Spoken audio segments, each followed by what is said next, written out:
This is part two of the weekly discussion about the events I attended. So it's the week 1113 to 1117, part two. I'm going to discuss Daniel Worledge, spin transfer torque MRAM, storage X event with Jiyun Kang. She talks about cooling systems for batteries. Eleni Katifori, it's a fluid dynamics seminar where she kind of compares certain biological systems to memristors. Zerina Kapetanovic, an interesting, very, very interesting presentation about low power communication using ambient temperatures. And then David Goldhaber-Gordon about the ability to simulate quantum systems with artificial atoms by confining electrons. So this was part of the quantum instrumentation event that I attended. This is an Not Even Wrong podcast. It's November 19, 2023. This is Krimdelko. It's a Sunday. There's no update for the year. We are up 105.7%. The market's up 17.5%. We're outperforming by 88.2%. So let's get started with Daniel Worledge, who works for IBM Research here actually in the San Jose area. And he presented something really, really important. So this is spin transfer torque magnetic random access memory, spin SST MRAM in short.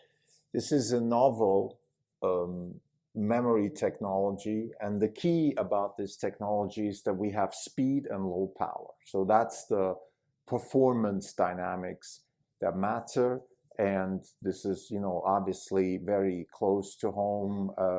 We've been doing a lot of work on new types of compute architectures. We spoke about Onur Mutlu's work a lot on this podcast. Recently, Philip Wong also came to our attention. So the idea is that we have this problem of memory, DRAM in particular, which is supposed to do the heavy workload of data management in modern compute systems. And DRAM is just not good enough in terms of sizing. So the smaller we go, the more mistakes we make. And then it's also very power intense. So this is where SST MRAM comes in. Let me talk a little bit about the physics and then about this was a really, really important seminar because it shows how research works. We have a discovery. It starts with a discovery by a gentleman whose last name I absolutely will probably butcher, Slozevsky. He worked for IBM Research way back, and he discovers that you can change the magnetic direction of a magnet by infiltrating it with a certain type of electron that has a certain type of spin. Okay, let's leave it at that.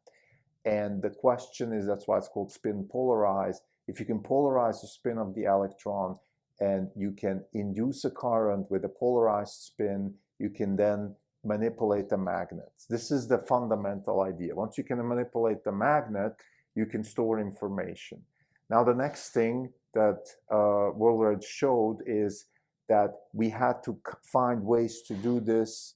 Fundamentally, what's really good about spin torque MRAM is that the current that is necessary for manipulating the MRAM or the magnetic direction of the magnet, the current decreases with area. So the smaller things get, the more dense things get, the less current you need. And this is, of course, incredibly good for the power budget. Next, and this is what actually happened with Worledge's work. They found ways to read the information better, which means that you had to find a material that has high magnetoresistance, that also allows for other things, scalability, has thermal properties that are desirable, things along those lines. So this is really hardcore material science, but it's also physics. And they found a certain material with high magnetoresistance around 2004, which then allows for better read. Now, the next thing you need is speed. and the speed has to do with perpendicular versus planar magneto properties. And they also, that's again Worledge's work, they found a way to do a perpendicular magneto configuration, and that really propelled the system to where it is today, which is pre-commercialization. Worledge talks about the applications that are possible here, and he talks a lot about edge computing, and this is really why this caught my attention. We're talking about electric cars, we're talking about wearables, because this is a technology that allows for very intense memory, but with less power consumption. So I think really a great example of how research works, how companies start with physics and then through engineering develop products that can be commercialized. Next, I want to discuss David Goldhaber-Gordon, physics professor at Stanford. He was part of the quantum instrumentation seminar, and what he showed is, in a nutshell, how can we build a system so we can simulate quantum effects, okay? So he's specifically talking about artificial atoms, which is kind of what quantum dots are. So the way I understand this is you squeeze a bunch of electrons into a very tight space, and you can do this, let's say, with let's say 50 or 100 electrons, and then you kind of have something like an atom, right? Because what is an atom? It's a nucleus with a bunch of electrons. I don't know exactly what's going on with the nucleus here, but let's leave that aside. The point is, you have a system which kind of looks like an atom, and then you have maybe multiple of those, and then you can maybe see how they act, how they behave, and from there maybe learn certain things about how particular materials behave, or how maybe certain things that you induce into materials, change the behavior of the material. So there's a lot of fundamental, basic research that can be done.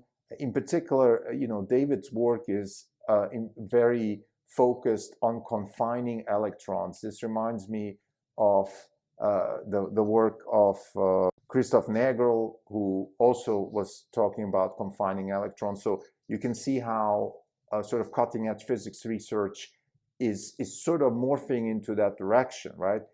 What happens if we confine electrons?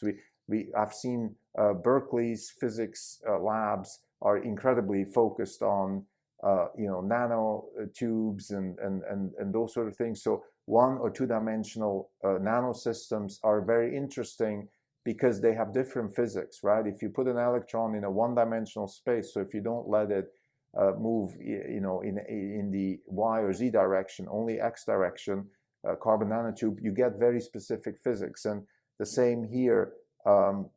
David spoke about specific effects within metals, that when electrons are confined to a very tight space within a metal, they can turn from the metal can turn from a conductor to a resistor with a very small disturbance, because this is kind of intuitive. If the electrons can't move freely like they typically do in a sort of ferromagnetic metal, let's say the electrons are forced to move sort of in single file, and as long as they move in single file, the material is still a conductor. But then if you disturb it a little bit, it becomes a resistor right away. So you have these opportunities here, maybe for information processing. You have opportunities for engineering. You can see where these things open. I spoke to David, and I must say he wasn't very communicative. I think he's one of those rather shy people. I asked him specifically the question, okay, how can your work be used in the energy space, in particular for batteries, for photovoltaic cells? And he didn't really have a good answer. Nevertheless, I think it's a very nice example of how cutting-edge physics research can translate into real products that could be potentially very game-changing. And within that realm, I want to discuss the third example of this particular episode, and that's Jiyun Kang. She's a postdoc at Stanford, and she's actually in the material science department. She's in Wendy Gu's lab, and she works on cooling systems for lithium-ion batteries, and an incredibly fascinating presentation. What she's trying to do is build a system for a lithium-ion battery that is a lot more effective. And what she means with that is a couple of things. Number one, current lithium-ion batteries, according to her, are only cooled at the bottom. What she wants to do is intercellular cooling. So imagine you have the batteries, the battery cells, and between the battery cells you have cooling systems. In order to achieve that, you have to have materials that are that have certain physical properties, such as they can't be expanding too much and contracting, because you're going to damage the structure of the battery. She was also talking about the disappearance of the module. This is 4680 written all over, because the battery module helps with cooling, helps with managing the battery, because it's compartmentalized. Once you have one big battery, a 4680 kind of battery, where the whole thing is the structure also, meaning it's not just a battery, but it's also part of the structure of the car, you're much more constrained in terms of how you deploy the cells, so you need to have better cooling technology. And I thought this was incredibly important, and it could even be that Tesla is financing this. I'm not sure. She didn't talk about this. So what she needs to do is first find a structure to keep the flow rate steady, right? So the structure is, let's say, she showed pictures of kind of like a B-net type structure, where you have these whatever they are, hexagonals or octagonal structures, and then she's experimenting with different structures with different channels. So how many channels do we have of those? Maybe 10 or 20 between the cells.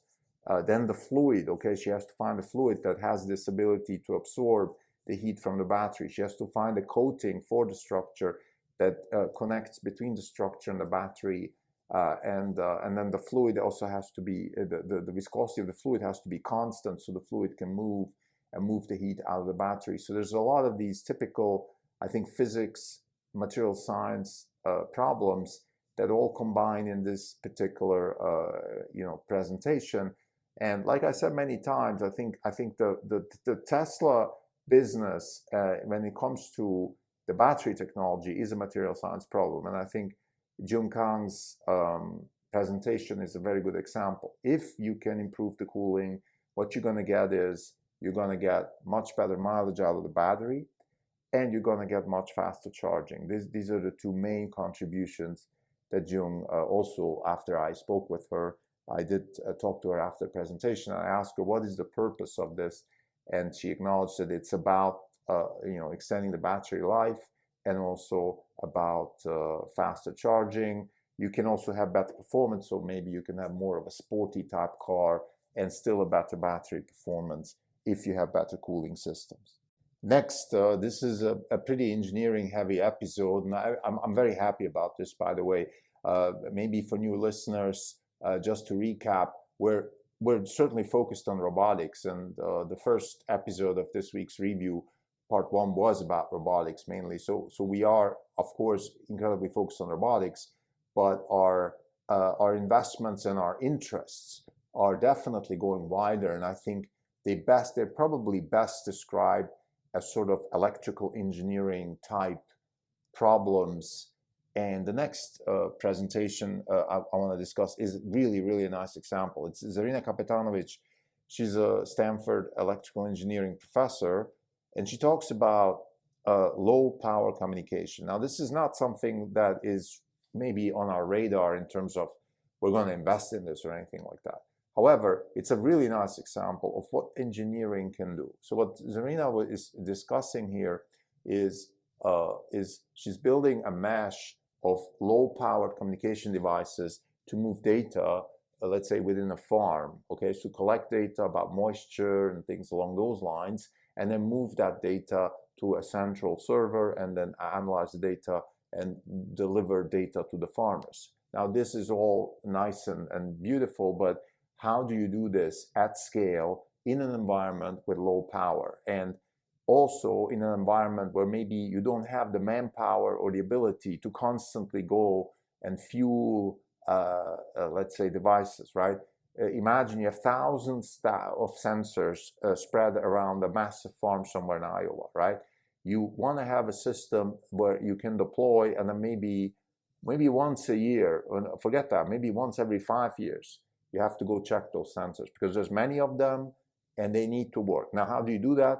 You could have a low power communication device. And this is something that I had no idea about. So I'm going to try to explain it. So there's something called Johnson noise, which is caused by thermal vibrations of charge carriers inside an electrical conductor, and is characterized by mean squared voltage. So what that means, I don't know exactly, but let's say just fundamentally, we have constant thermal vibrations in the ambient around us. So if you're in Iowa and it's 80 degrees, 100 degrees, or 50 degrees out there, you're going to have locally thermal vibrations, meaning very locally, meaning sort of in the sort of square centimeter area around the sensor, there's going to be thermal vibrations. You can take advantage of those thermal vibrations by using them as a source of power. So this is kind of like a reverse heat pump, if you will, where you're using those vibrations, those thermal vibrations,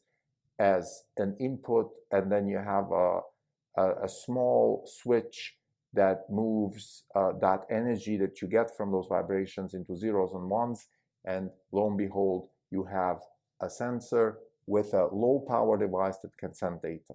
Now, the data rate is very low, and you can also not send this to Mars. In other words, you can only send this maybe a couple kilometers away from the sensor, but that's enough. So what you could do is you could have, let's say, thousands of sensors spread around that massive farm in Iowa, and then you could have a server somewhere not far, maybe 5 kilometers away, collecting the data, and then go from there. Now, you still have the necessity for solar power, and you have a bunch of other necessities here. This is certainly not a foregone conclusion, but I think that just the idea of using this ambient noise for low power devices, it just opens up all these possibilities. Of course, IoT, you have farms, you have oil rigs, you have pipelines in Alaska, you have a lot of different types of problems where you want to deploy lots of sensors and you don't necessarily have access to power. More importantly,